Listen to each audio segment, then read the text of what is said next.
Hallelujah. Thank you, Jesus. Thank you, Lord. Thank you, Lord. Hallelujah. జీవముల దైవమానికి స్తుతులు. సర్వశక్తి గల దైవమానికి స్తోత్రం, స్తోత్రం, స్తోత్రం, స్తోత్రం, స్తోత్రం, స్తోత్రం. Hallelujah. Thank you, Lord. Thank you, Lord. Thank you, Lord. Thank you, Lord. Hallelujah. Praise the Lord. కళ్ళు మూసినట్లయితే ప్రార్థన చేసుకొని ఈ యొక్క రాత్రి కాల భవిష్యత్తు ఆరంభించుకుందాం. స్తోత్రం తండ్రి, మహోన్నతుడా, మహాపరిశుద్ధుడా, జీవముల తండ్రి, ఈ రాత్రి కాల సమయంలో ప్రభు మమ్మల్ని నిపాసం తీసుకొచ్చిన విధానం పడి వందనాలు చెల్లిస్తున్నాం నాయన. ఈ యొక్క రాత్రి కాల సమయంలో ప్రభు ఏ యొక్క అంశం మీద అయితే ప్రభు మీరు మాట్లాడ ఉద్దేశిస్తున్నారో ప్రభు చక్కగా అర్థం చేసుకున్నట్లుగా కృప చూపించము. మాతో మాట్లాడండి. విశ్వాసం బలపరచబట్టుకు నీ ప్రత్యేకతలో పరిశుద్ధిలో కొనసాగుటకు మరొకరు కృప చూపించండి. అలిపి నన్ను మరుగుపరచమని, నీ వాక్యం ప్రత్యక్షపరచమని యేసు నామములో అడుగుచున్నాము తండ్రి, ఆమేన్. దేవుని పరిశుద్ధ నామమునకు మహిమ కలుగును. ప్రియమైన బిడ్డలారా, ప్రభు ప్రేమించి రాత్రి కాల సమయంలో మరోసారి మరి దేవుని వాక్యమును ధ్యానించడానికి ప్రియులారా ప్రభు ఇచ్చినటువంటి గొప్ప ధన్యతను బట్టి నేను ఎంతగానో దేవునికి వందనాలు చెల్లిస్తుంటున్నాను. ప్రియులారా, గత దినం నుంచి కూడా మరి సంఘములో ప్రవేశిస్తున్నటువంటి యొక్క ప్రియమైన బిడ్డలారా మరి దుర్బోధ గురించి మనం నేర్చుకుంటూ వస్తున్నాం. ప్రత్యేకంగా సంఘములో విశ్వాస భ్రష్టత్వం ఏ రీతిగా మరి ప్రవేశిస్తుందో, లేక సంఘము ఎలాంటి విషయాలని లేక వాక్యానికి విరుద్ధమైన విషయాలని అంగీకరించి సంఘము రోజు రోజుకి ప్రియులారా దేవుని మీద పట్టినటువంటి వాక్యాన్ని నుంచి, దేవుని పట్ల ఉన్నటువంటి యొక్క విశ్వాసం నుంచి ఏ రీతిగా వారు తొలగిపోతున్నారో ఆ విషయాన్ని గురించి మనము అనేక విషయాలు నేర్చుకుంటూ వస్తున్నాం. అందులో మరొక ముఖ్యమైన విషయం అని ఈ దినము ప్రియులారా మనం నేర్చుకోబోతున్నాం. అది ఏమిటంటే ప్రియమైన బిడ్డలారా, మెర్సీ కిల్లింగ్. మెర్సీ కిల్లింగ్ అంటే సానుభూతి మరణము, అంటే సానుభూతితో చంపడము. దాని అర్థం ఏంటిదంటే ఎవరైనా సరే అనారోగ్యత వలనో లేక ప్రియమైన బిడ్డలారా అనారోగ్యత వలనో వృద్ధాప్యం వలనో ప్రియమైన బిడ్డలారా మిక్కిలి బాధపడుతుంటే ప్రియమైన బిడ్డలారా వారిని వైద్యుల సహాయముతో చంపడం. అర్థమైందండి? ఎవరైనా సరే మిక్కిలి అనారోగ్యంతో బాధపడుతూ ఉంటే, వృద్ధాప్యంతో బాధపడుతుంటే వాళ్ళ బాధను చూడలేక వాళ్ళ మీద దయ చూపించి వాడిని ఏం చేయాలి? చంపడము. వైద్యుల సహాయంతో ఏం చేయము? చంపడము. లేక వాళ్ళు కోరుకున్నప్పుడు అయ్యా నన్ను చంపేయండి అని అనుకున్నప్పుడు వాళ్ళని ఏం చేయడము? చంపడము.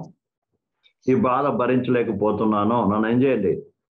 చంపేయండి అన్నప్పుడు వాళ్ళని ఏం చేయటము? అర్థమవుతుందండి?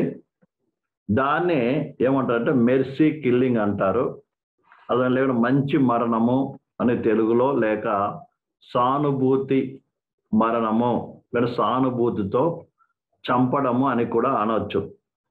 ప్రియులారా, ఇదైతే ఎక్కువ మట్టుకు ప్రియులారా విదేశాల్లో అనగా అమెరికా, యూరోపియన్ కంట్రీస్లో ఇలాంటివి జరుగుతూ ఉంటుంది. అది చట్టబద్ధం కూడా చేయబడింది. మన భారతదేశంలో ఇప్పటికీ అది చట్టబద్ధం కాలేదు, కానీ అక్కడక్కడ జరుగుతూ ఉంది. ఇది ఎంత మట్టుకు వాక్యానుసారమో, ఇది ఎంత మట్టుకు వాక్యానుసారమో ప్రత్యేక ఈ యొక్క ఆలోచన తీసుకొని ఈ చట్టబద్ధం అయినందుకు చాలా మంది వృద్ధులను కూడా ఏమవుతున్నారు? చంపడం జరుగుతూ ఉంది. ఎవరి సహాయంతో? వైద్యుల సహాయంతో. ఎందుకంటే వీరు రకరకాలుగా బాధపడుతున్నారు, అనారోగ్యత వలనో వృద్ధాప్యం వలనో బాధపడుతున్నారు. కాబట్టి వీరు చనిపోవటమే మంచిది అన్నటువంటి యొక్క పరిస్థితి ఈ దినములో భూలోకంలోకి వచ్చింది. దాని కూడా మరి సంఘము కూడా దాన్ని ఏకీభిస్తున్నట్టుగా మనము చూస్తూ ఉంటాం.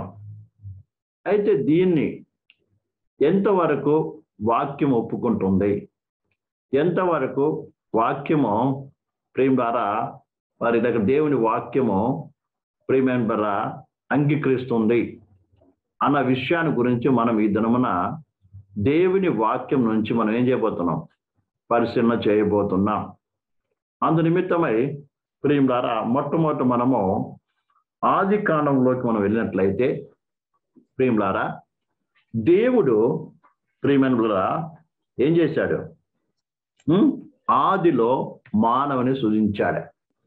అర్థమైందండి?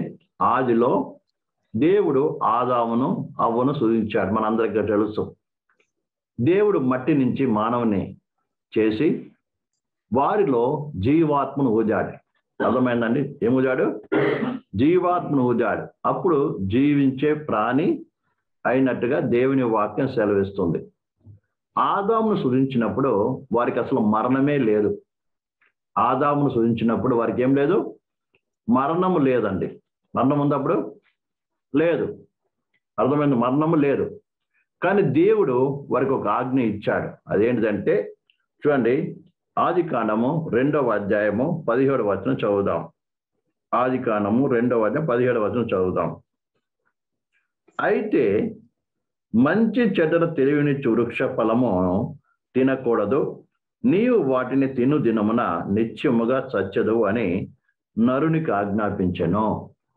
దేవుడు వారికి ఆజ్ఞాపించాడు కదా. మరణము లేనటువంటి మానవునికి అర్థమైన మరణము లేదు, వయసు కూడా వారికి లేదు. వయసు కూడా వారికి అప్పుడు లేదండి. అలాంటి యొక్క పరిస్థితిలో దేవుడు వారికి ఒక ఆజ్ఞ ఇచ్చాడు. ఏమనంటే, ఇదిగో తోట మధ్యలో ఒక చెట్టు ఉంది, అది దాన్ని ఒకవేళ మీరు తింటే, ఇక్కడ చదువుతాం కదా ఏమని, అయితే మంచి చెడ్ల తెలివినిచ్చు వృక్ష ఫలము తినకూడదు, నీవు వాటిని తిను దినము నిత్యముగా సచ్చదవు, అంటే మరణిస్తావు అని. నువ్వు ఎప్పుడు మరణిస్తావు? ఎప్పుడైతే ఈ మంచి చెడును తెలివినిచ్చు వృక్ష ఫలము తింటావో అప్పుడేమవుతావు? నిత్యముగా ఏమవుతావు? చనిపోతావు అని దేవుడు చెప్పాడు. అదే లేకుంటే ఏమవుతావు? నిత్యము జీవిస్తావు. అంటే దీన్ని బట్టి చూసినప్పుడు దేవుని యొక్క ఉద్దేశం ఏంటిది?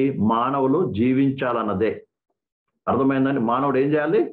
జీవించాలన్నదే. కానీ మానవుడు ఏం చేశాడంటే దేవునికి విరోధముగా ఏం చేశాడు? వద్దనటువంటి పండును తిని, అనగా ఆజ్ఞను మీరుట వలన ఈ మనిషికి ఏమొచ్చింది? మరణము సంభవించినది, మరణము వచ్చినదని మనం దేవుని వాక్యము చూస్తున్నాం. ఇవన్నీ అలాగే పెట్టుకున్నట్లయితే ప్రియులారా, అసలు జీవము అంటే జీవించేటువంటి ఒక లేకుంటే జీవం అనేది మనకి ఎక్కడి నుంచి వచ్చింది? యాక్చువల్గా జీవం అనేది ఎక్కడి నుంచి వచ్చిందండి? దేవుడి నుంచి వచ్చింది. ఎందుకంటే దేవుడే జీవము గల దేవుడు, మనం సృష్టించిన సృష్టికర్త అయినటువంటి ఆయన జీవము గల దేవుడు. అర్థమైందా? ఆదాము లేక సకల జలచరులు కూడా జీవము దేవుడు ఇచ్చాడు కదా. ఇవన్నీ కూడా జీవము గల ప్రతి ప్రాణి కూడా ఏమైంది? దేవుని వలన కలిగినవి. అలాగే మానవునికి కూడా జీవమును ఏం చేశాడు? దేవుడు ఏం చేశాడు? ఊదినప్పుడు ప్రేమ ద్వారా జీవాత్మ ఆయన దగ్గర చూస్తుంటున్నాం. కాబట్టి జీవం అనేది దేవుని దగ్గర నుంచి లభించింది. అర్థమైందా? దేవుడు కూడా ఏం చేస్తున్నాడు? జీవింప చేసేవాడు. అర్థమైందండి? అందుకే మనం వాక్యాన్ని కొన్ని చూస్తాం. చూడండి ప్రేమ ద్వారా, కీర్తన గ్రంథం 36:9 చదివినప్పుడు, చదవండి ఒకసారి, త్వరగా చదవండి. కీర్తనలు 36:9 చదవండి. నీ యొద్ద జీవపు ఊట కలదు, నీ యొద్ద జీవపు ఊట కలదు, నీ వెలుగును పొందియే నీ వెలుగును పొందియే మేము వెలుగు చూచుచున్నాము. మేము వెలుగు చూచుచున్నాము. ఇక రాయపడిన మాట ఏంటంట? చదవండి మళ్ళీ. నీ యొద్ద జీవపు ఊట కలదు, నీ యొద్ద జీవపు ఊట కలదు, నీ జీవం పొంది మేము ఏం చేస్తున్నాం? వెలుగు చూచుచున్నాం. వెలుగు చూచుచున్నాం అంటున్నాడు. అంటే దేవుడు జీవాధిపతి. అర్థమైందా? జీవం ఇచ్చేవాడు, జీవింప చేసేవాడు. అర్థమవుతుందండి? జీవం ఇచ్చేవాడు, జీవింప చేసేవాడు. అర్థమవుతుందండి? అపోస్తుల కార్యములు 17వ అధ్యాయము 25వ వచనము. ఆయన అందరికీ జీవమును ఊపిరిని సమస్తమును దయచేయవాడు గనుక తనకు ఏదైనా కొదువై ఉన్నట్టు మనుషుల చేతులతో సేవింపబడువాడు కాదు. ఇక్కడ కూడా రాయబడిన మాట ఏంటంటే, ఆయన అందరికీ జీవమును ఊపిరిని సమస్తమును దయచేయవాడు. ప్రతి మనిషికి జీవాన్ని ఎవరిస్తున్నారో? సృష్టికర్త అయిన దేవుడు ఇస్తున్నాడు. అర్థమైందండి? ఇంకొక అలాగనే ఆది కాండం మనం చూసినప్పుడు కూడా 1:20 వచనంలో, తర్వాత 27వ వచనం చదివినప్పుడు కూడా, ప్రియమైన బిలారా ఒకసారి చూసుకుందాం దాన్ని కూడా. 20వ వచనం, 1వ అధ్యాయం 20వ వచనం. దేవుడు జీవము కలిగి చలించు వాటిని, జలములను అలాగే సమృద్ధిగా పుట్టించునుగా కనియో, పక్షులు భూమిపై ఆకాశ విశాలములు ఎగురునుగా కనియో పలికెను. ఈ రకంగా దేవుడు ప్రతి జీవిని ఆయనే సృజించాడు. వాటికి ఏమి ఇచ్చాడు? జీవాన్ని కూడా ఇచ్చాడు. జీవం ఇవ్వటమే కాకుండా దేవుడు ప్రతి ఒక్కరూ జీవించాలని కోరుకుంటున్నాడు. కీర్తనలు 34:11. పిల్లలారా మీరు వచ్చి నా మాట వినుడి. యెహోవా యందలి భయభక్తులు మీకు నేర్పెదను.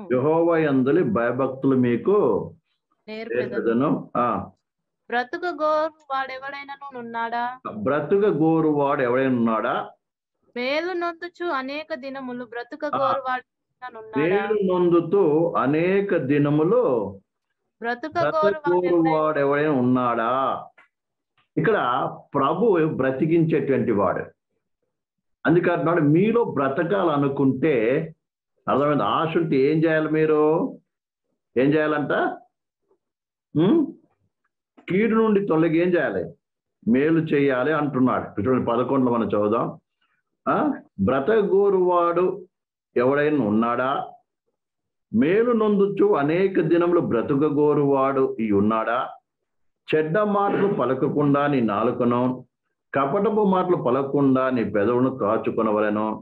కీడు చేయటం మాని మేలు చేయము, సమాధానం వెతికి దాన్ని వెంటాడము అని ఇక్కడ చెప్తున్నాడు. అంటే కేవలం జీవం ఇవ్వటమే కాదు, అర్థమైందండి, మానవులు జీవించాలంటే, అంటే ఎక్కువ దినములు ఈ భూలోకంలో జీవించాలంటే ఎలా జీవించాలని కూడా ప్రభు చెప్తున్నాడు.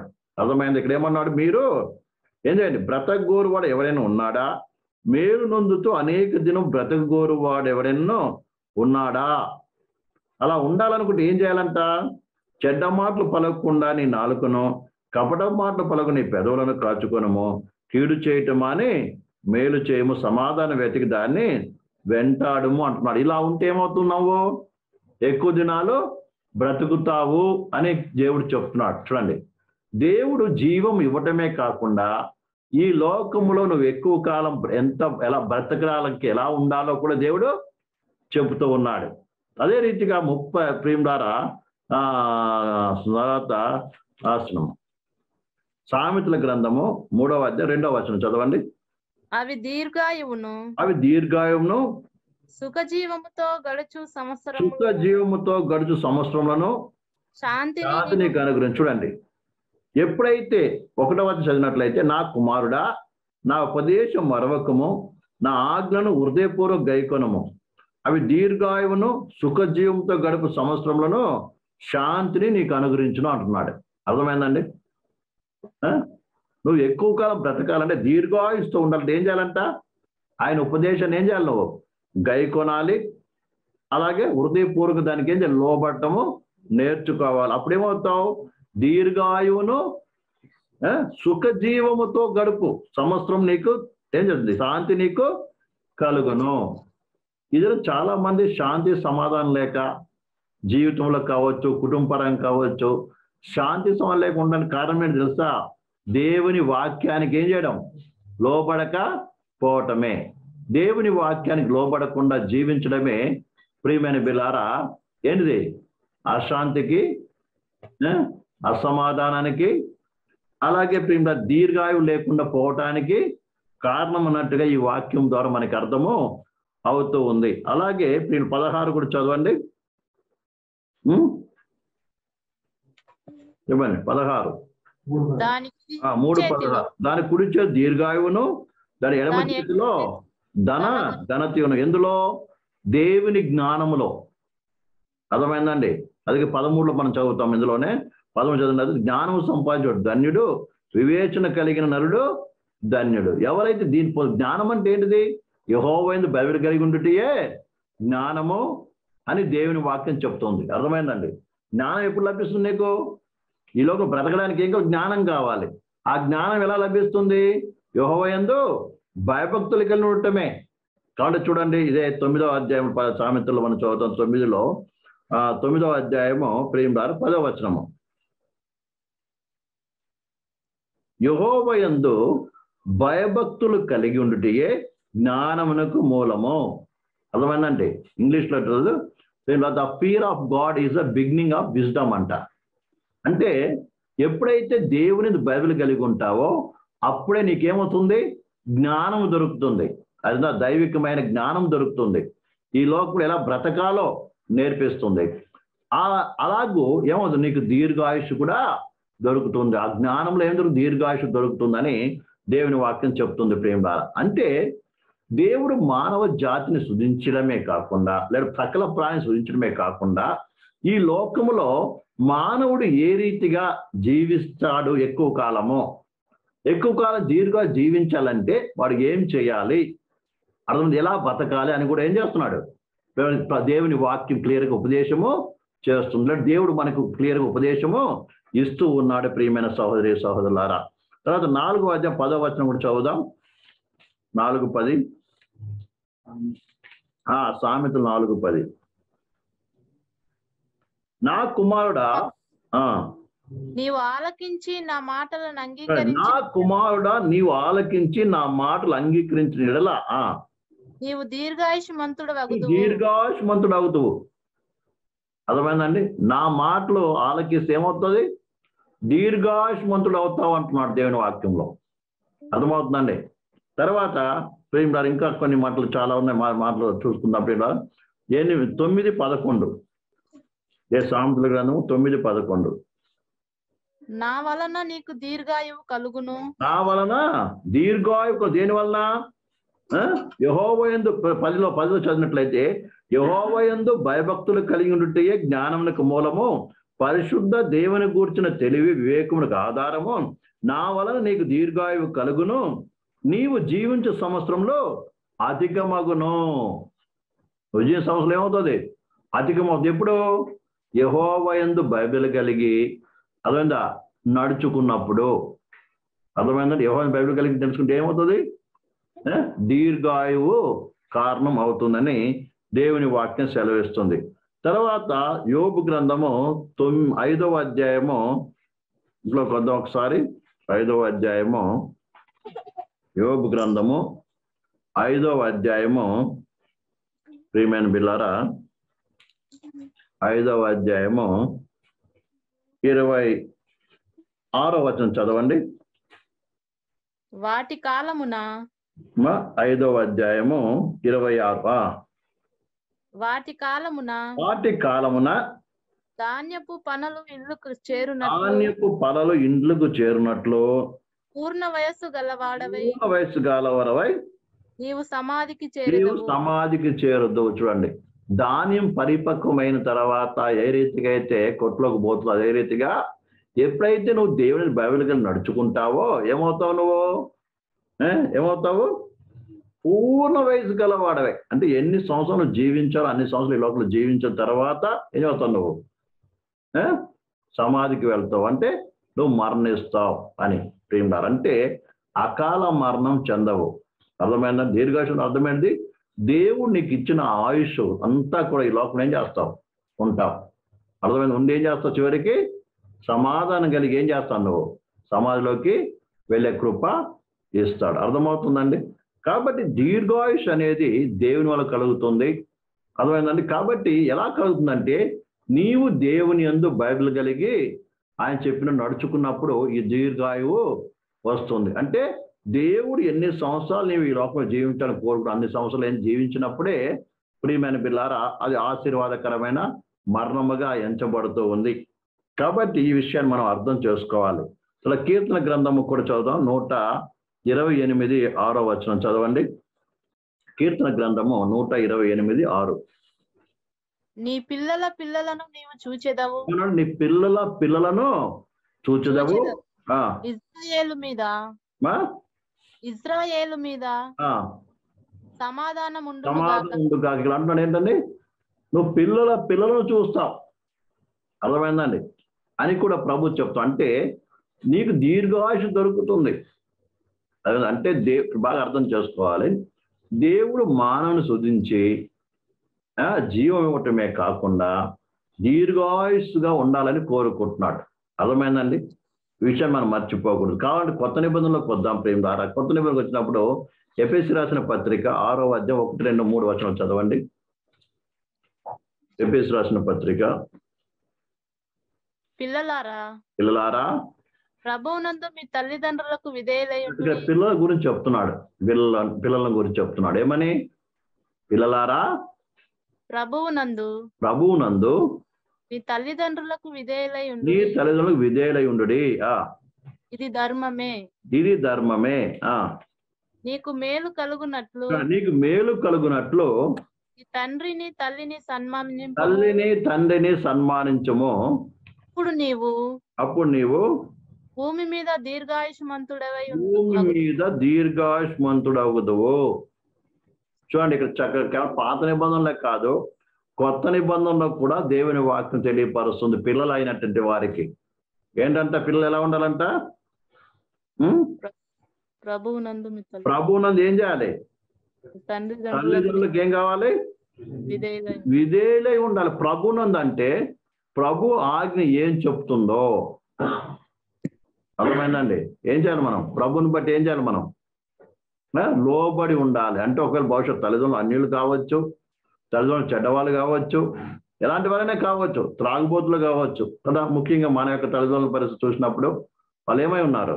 అన్యజనులై ఉన్నారు, అలాగే రక్షణ లేనటువంటి వారుగా ఉన్నారు, త్రాగుబోతులై ఉన్నారు, రకరకాలుగా పరిస్థితుల్లో ఉన్నారు. ఎందుకంటే వారికి తెలియదు కాబట్టి. అర్థమైందండి? అలాంటి పరిస్థితుల్లో కూడా ఏం చేయాలి మనము? ప్రభువుని బట్టి ఏం చేయాలి? వారికి లోబడి ఉండాలి.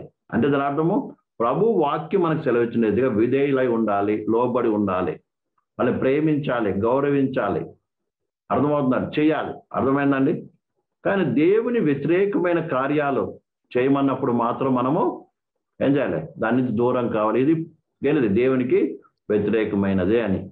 కాబట్టి మన యొక్క తల్లిదండ్రులు ప్రేమ ద్వారా అన్యజనులు అయినప్పటికీ, త్రాగుబోతులు అయినప్పటికీ, ఎలాంటి వారైనప్పటికీ కూడా మనం ఏం చేయాలి? వారికి ఏం చేయాలి? ప్రభువునందు అంటే ప్రభువుని బట్టి ఏం చేయాలి? మనము లోబడి ఉండాలి, వాళ్ళని గౌరవించాలని ఇక్కడ దేవుని వాక్యం చెప్తుంది. అర్థమైందా? అప్పుడు నువ్వేమవుతావు? దీర్ఘాయుష్మంతుడు అవుతావంట. ఏమవుతావు నువ్వు? దీర్ఘాయుష్మంతుడు అవుతావు. అంటే కొత్త నిబంధనల ప్రకారం కూడా ఏం కావాలి? మనం ప్రేమ ద్వారా మరి నిత్యముగా దీర్ఘాయువుగా ఉండాలని దేవుడు కోరుకుంటూ ఉన్నాడు. ఈ విషయాన్ని మనం మర్చిపోయి ఎందుకంటున్నాడు? ఏమంటంట? భూమి మీద దీర్ఘాయుష్మంతుడు అవుదువు అని ప్రేమ ద్వారా ఇక్కడ ఇది వాగ్దానంతో కూడిన ఆజ్ఞ ఉన్నది అని క్లియర్గా చెప్తుంది. అంటే దేవుని ఉద్దేశము దీర్ఘాయుష్ గలవారై ఉండాలని దేవుని ఉద్దేశము. అర్థమవుతుందండి? కాబట్టి ఇది మనసులో మనం పెట్టుకుందాం. ఇంకొక మాట కూడా చదువుదాం ప్రేమ. ఫిలిప్పీ రాసిన పత్రిక ప్రేమ ద్వారా 1వ అధ్యాయం 22వ వచనము నుంచి చదవండి. ఫిలిప్పీ రాసిన పత్రిక 1వ అధ్యాయం 22వ వచనం నుంచి చదువుదాం. అయినను శరీరముతో నేను జీవించుటయే నాకున్న పనికి ఫలసాధకమైన ఎడల నేనేమి కోరుకొందునో నాకు తోచలేదు. ఇక్కడ అపోజిట్ పౌలు చెప్తున్నాడు. అర్థమైందండి? మొట్టమొదటి ఆయన ఏమంటున్నాడంటే 21లో, నా మట్టుకు బ్రతుకుట క్రీస్తే, సావైతే లాభము అంటున్నాడు. అంటే ఈ లోకం బ్రతికితే ఎవరి కొరకు బ్రతుకుతాను? క్రీస్తు కొరకు బ్రతుకుతా. ఒకవేళ చనిపోతే నాకేంటి లాభమే అంటున్నాడు. అయినప్పటికీ కూడా ఇంకో విషయం కూడా చెప్తున్నాడు. ఏమనంటే, నా ప్రియులారా, అయినను శరీరముతో నేను జీవించుటే నాకున్న పనికి ఫలసాధకమైన ఎడల నేనేమి కోరుకుందునో నాకు తోచట్లేదు. బహుశా నాకు వెళ్ళిపోవాలని ఉంది, నేను వెళ్ళిపోతే నాకు లాభమే, చనిపోతే నాకు లాభమే. అయినప్పటికీ నేను ఈ లోకంలో జీవించినప్పుడే నాకేమవుతుంది? ఏమవుతుంది? నా ఫలానికి ప్రయోజనం. అంటే ఈ లోకం ఉన్నాననుకో, పరలోక ఆశీర్వాదాన్ని ఇంక కొంత సంపాదించుకుంటా. మరి అర్థమవుతుంది మీకు అందరికి కూడా. ఏమన్నాడు? ఈ లోకంలో ఇంకొన్ని రోజులు జీవించ ఇంకొంచెం మీరు కొన్ని ఆత్మలు రక్షిస్తా. మన బాధని ఇంకొన్ని ఆత్మలు రక్షిస్తే దానికి ఏమో నా లిస్టులో ఇంకొన్ని పడుతుంది. నా ఫలం ఏమవుతుంది? నా ఆశీర్వాదం ఏమవుతుంది? పరలోకంలో అధికమవుతుంది. ఇంక కొంత నేను మార్పు చెందుతానేమో ఈ లోకంలో కొన్ని దినాలు ఉన్నట్లయితే. మరి అర్థమవుతుంది మీకు అందరికీ. ఇంకొన్ని దినాలు నేను ఈ లోకంలో ఉంటే నేనేమవుతాను? ఇంకో కొంత దేవుని కొరకు ప్రయాసపడతాను. దాన్ని బట్టి నాకు పరలోకం ఏం దొరుకుతుంది? ఆశీర్వాదము దొరుకుతుంది. అర్థమవుతుంది నేను చెప్పిన మాట. అందుకేమన్నాడు, ఈ లోకంలో చదివిన మాట ఏంటంటే, అయిన శరీరంతో నేను జీవించుటే నాకున్న పనికి ఫల సాధకమైనట్లా నేనేమి కోరుకుందో నాకు తోచట్లేదు. ఈ రెండింటి మధ్య ఇరకబడి ఉన్నాను. నేను వెడలిపోయి క్రీస్తుకు ఉండవాలని నాకు ఆశ ఉన్నది. నేను ఏ దగ్గరికి వెళ్ళిపోవాలనుకుంటున్నాను, మంచి ఆశ ఉంది. అర్థమైందా? కానీ మళ్ళీ ఒకటి ఏమన్నాడు, మళ్ళీ మిమ్మును బట్టి మరి అవసరమై ఉంది. మిమ్మును బట్టి ఏంటంట, నేను మీ మధ్య ఉండటం ఇంకా మీకు కూడా అవసరం అనుకుంటున్నాను. ఈ రెండింటి మధ్యనే ఉన్నాను. అంటే దాని అర్థము, ఈ లోకంలో జీవించిన కాలము కూడా, అర్థమైందా, ఒకవేళ దేవుడు నాకు ఎక్కువ ఆయుష్ ఇస్తే ఏం చేస్తాను? నేను ఇంకెక్కువ పరిచయం చేస్తాను.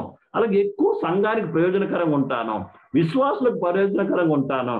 అయినంత మాత్రాన ప్రియులారా నేను ఇక్కడే ఉండిపోవాలని అనుకోవట్లేదు. నేనేం చేయాలి? ప్రభు దగ్గర కూడా వెళ్ళాలనుకుంటున్నాను. ఎందుకంటే ప్రభు దగ్గర ఎప్పటికీ నిత్యం ఉండేటువంటిది. అర్థమైందండి? కాబట్టి ఈ విషయాలు ఇలా కోరుకున్నాను. అందుకనే ఈ లోకంలో ఎంతకాలం జీవించినా ప్రభు కొరకు జీవించినట్లయితే ఆ యొక్క ఈ లోకంలో జీవించినటువంటి దానికి ప్రతిఫలం ఎక్కడ దొరుకుతుంది? మనకి పరలోకంలో దొరుకుతుంది. అర్థమైందా?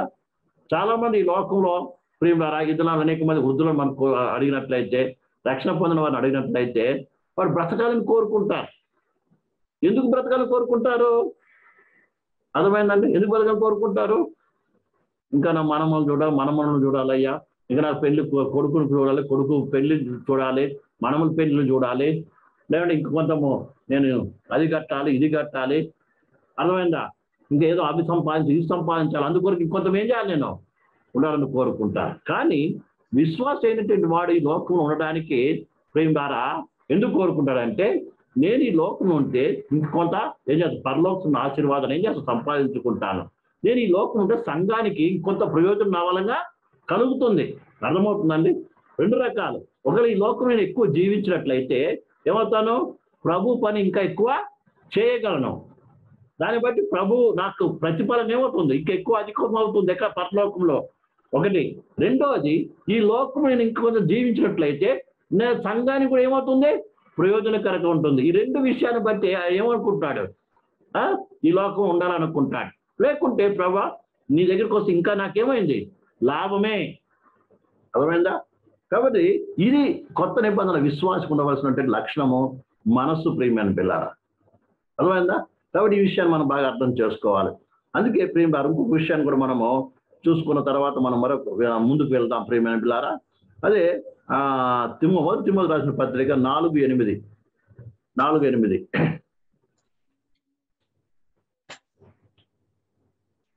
శరీర సంబంధమైన సాధకము కొంచెం మట్టుకే ప్రయోజనకరమగును కానీ దైవభక్తి ఇప్పటి జీవము విషయములోను రాబోవు జీవము విషయములోను వాగ్దానముతో కూడినదైనందున అది అన్ని విషయములలో అన్ని విషయంలో ప్రయోజనకరమగును అంటున్నాడు. చూడండి చక్కగా చెప్తున్నాను. ఏంటంట శరీర సంబంధమైన సాధకు కొంచెం మట్టుగా ప్రయోజనకరము. అర్థమైందా? శరీర సంబంధంగా నువ్వు బ్రతికవనికి లోకంలో కొంచెం మట్టుగా ప్రయోజనం దొరుకుతుంది. అర్థమైందండి? కానీ అర్థమైందా? దైవభక్తి అయితే దేవుని యందు బైబిల్ గారి ఒకరు నడుచుకున్నట్లయితే అర్థమైందండి, అదంతా ఏంటంటే ఇప్పటి జీవం విషయంలోను ఈ లోకము బ్రతికే విషయంలోను అర్థమైన తర్వాత రాబోతున్న జీవిత విషయంలోను ఈ లోకంలోని జీవితం కొరకు కూడా తర్వాత రాబోతున్న జీవితం కొరకు కూడా రెండింటికి ఏమవుతుందంట ఎంతో ప్రయోజనకరంగా ఉంటుంది. ఏది? దైవ భక్తి. అందుకే విశ్వాసి దేవుని బ్రతకడం దేని కొరకు జీవించాలి ప్రియులారా? భక్తి, దైవ భక్తితో జీవించాలి. ప్రభు కొరకు జీవించాలి. ప్రభు చిత్తాన్ని చేయటి కొరకు జీవించాలి. ప్రభు యొక్క ప్రణాళికను మనం సంపూర్ణ చేసిన కొరకు జీవించాలి. అంతే తప్ప ప్రియమైన ద్వారా ఈ శరీర సంబంధమైన కోరికలు ఇచ్చలు నెరవేర్చుకోవడానికి, ఈ శరీర సంబంధ సుఖానికి కొరకు ప్రయాసపడడానికి, ఈ లోక సంబంధమైనటువంటి అనేక కార్యాల్లో మెప్పు పొందుకోవడానికి కొరకు నువ్వు ప్రయాసపడి దానివల్ల ప్రయోజనము లేదు. ఇది కేవలం ఈ లోకం మట్టుకే. బహుశా ఒకవేళ నువ్వు రకరకాలుగా జీవించి కొంత ధనాన్ని పోగు చేసుకుంటే కేవలం లోకస్తులు నిన్ను మెచ్చుకుని 4 రోజులు గౌరవిస్తారే తప్ప అర్థమైందా దేవుడు నిన్ను మెచ్చుకోడు.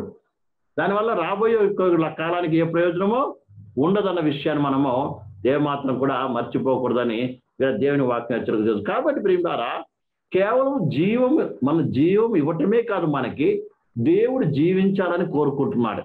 అర్థమైందండి? ఎందుకు జీవించాలని చూసినట్లయితే పరిశుద్ధులైన వారు ఏం చేశారు? అర్థం చేసుకుని అపోస్తలుడైన పౌలు వారు ఏం చేశారు ప్రియులారా? వారు అర్థం చేసుకొని ఏం చేశారు తెలుసా? ప్రభా, బ్రతుకుతే మీ కొరకు బ్రతుకుతాం, ఈ లోకంలో ఈ లోకం నీ కొరకు బ్రతుకుతాము. ఈ లోకం నీ కొరకు బ్రతుకడం వలన మాకు 2 రకాల ప్రయోజనం ఉంది. అర్థమైందా? ఇక్కడ నాకు పరలోకం ఆశీర్వాదం సంపాదించుకోగలను, అలాగే నా మూలంగా సంఘానికి కూడా ఏమవుతుంది? క్షేమవృద్ధి కలుగుతుంది.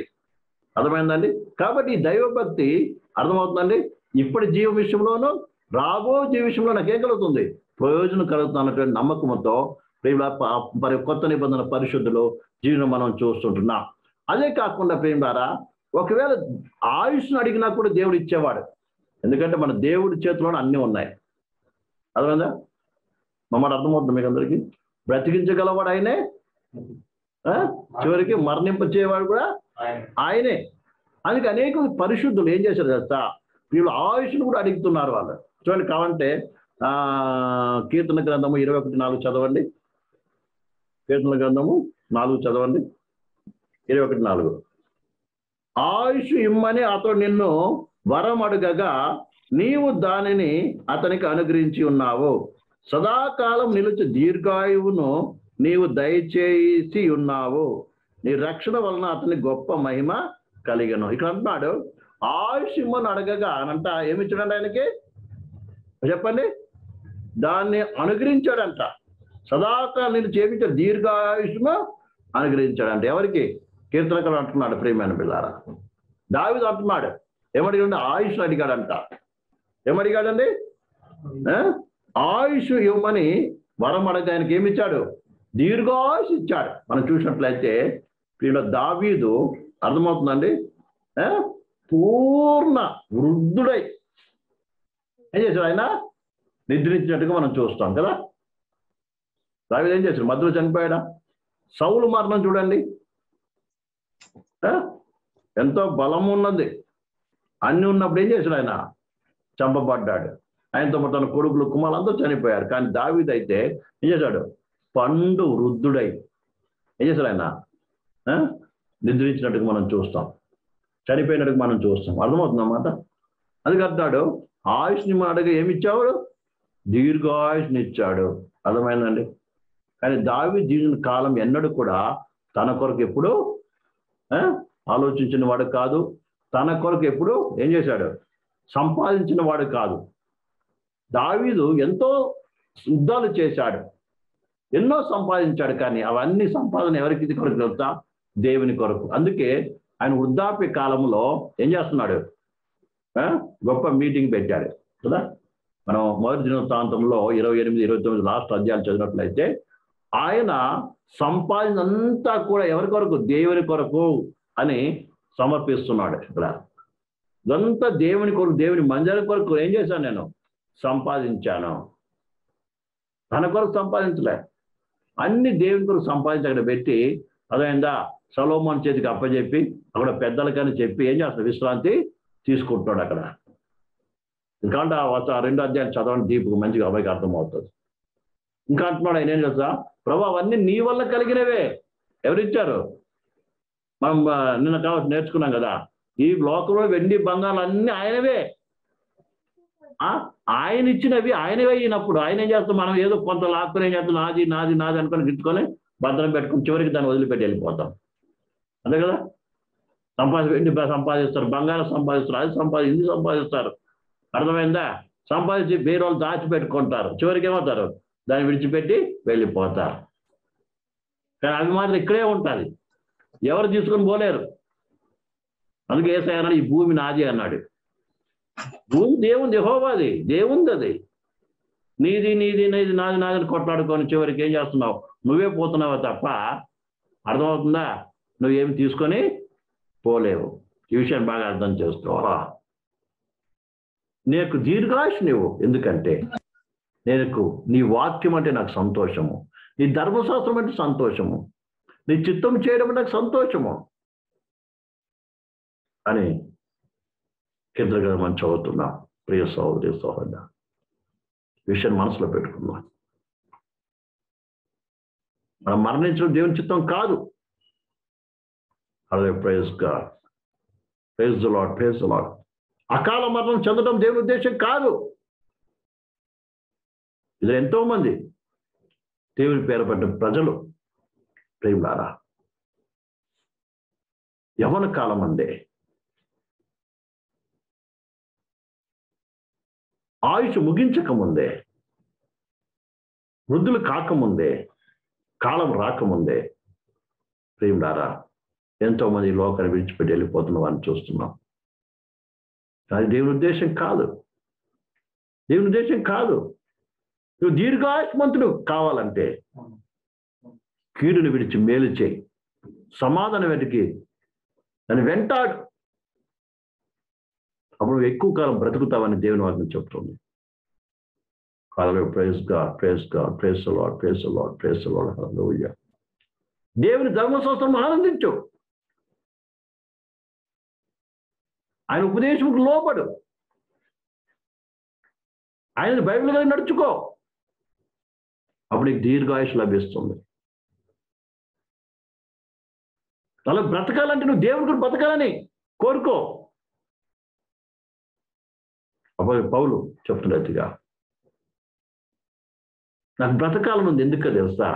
నేను ఈ లోపల బ్రతికితే నేను క్రీస్తు పని చేయగలను, దానివలన పరలోకం నాకు ప్రతిఫలం లభిస్తుంది. రెండోది, నా మూలంగా సంఘానికి క్షేమవృద్ధి కలుగుతుంది. అందుకే నేను బ్రతకాలని కోరుకుంటున్నాను. అయినప్పటికీ కూడా ఏదైతే దేవుని చిత్తం ఉందో, దేవుని ప్రణాళిక అది జరగాలని ఆయన కోరుకుంటా ఉన్నాడు. ఇక సహోదరి సహోదర, విషయాన్ని బాగా అర్థం చేసుకుందాం. కాబట్టి దేవుడు నువ్వు బ్రతకాలని కోరుకుంటున్నాడు, దీర్ఘాయుషు గల వాడికి జీవించాలని కోరుకుంటున్నాడు. అయితే నీ జీవితము దేవుని చిత్తం చేసేవాడుగా, మేలు చేసేవాడుగా, నీ మూలంగా దేవునికి మహిమ కలిగే రీతిగా ప్రేమలారా ఉండాలని కోరుకుంటున్నాడు. ఈ లోకంలో నువ్వు ప్రభు కొరకు జీవిస్తే, ప్రభు కొరకు నువ్వు నడిస్తే ప్రేమలారా నీకు పరలోకంలో ప్రతిఫలం లభిస్తుంది. Hallelujah, praise God, praise the Lord, praise the Lord, praise the Lord, praise the Lord, praise the Lord, praise the Lord, hallelujah. అనేక తెలియక అనేక చిన్న చిన్న శ్రమలు తట్టుకోలేక, శోధనలు తట్టుకోలేక చనిపోతే బాగుండు అనుకునేటువంటి వారు చాలా మంది ఉన్నారు.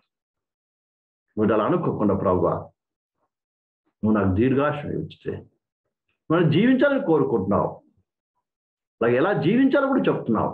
ఆ రీతిగా జీవించి నీ చిత్తాన్ని పరిపూర్ణంగా చేసి నువ్వు పిలిచే సమయానికి నేను ధైర్యంగా నిలబడేటువంటి కృప దయచేయి ప్రభువని దేవుని ప్రార్థన చేసుకుందాం. Hallelujah. Praise God, praise God, praise God, praise God. Thank you father, thank you, thank you, thank you.